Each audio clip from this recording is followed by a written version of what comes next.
دلجہ کی لڑائی میں مسلمانوں کے ہاتھوں مارے گئے ہیں۔ شہنشاہ فارس اور مسلمانوں کی اپنی جنگ ہے۔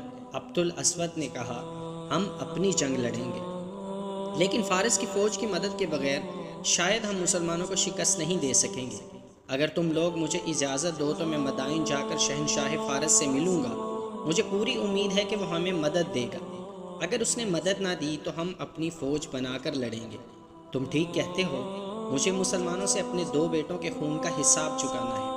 عیسائیوں کے سرداروں نے اسی وقت فیصلہ کر لیا کہ جس قدر لوگ مسلمانوں کے خلاف لڑنے کے لیے تیار ہو سکیں وہ دریائے فرات کے کنارے اولیس کے مقام پر اکٹھے ہو جائیں، اور ان کا سردار اعلیٰ عبد الاسود اجلی ہوگا۔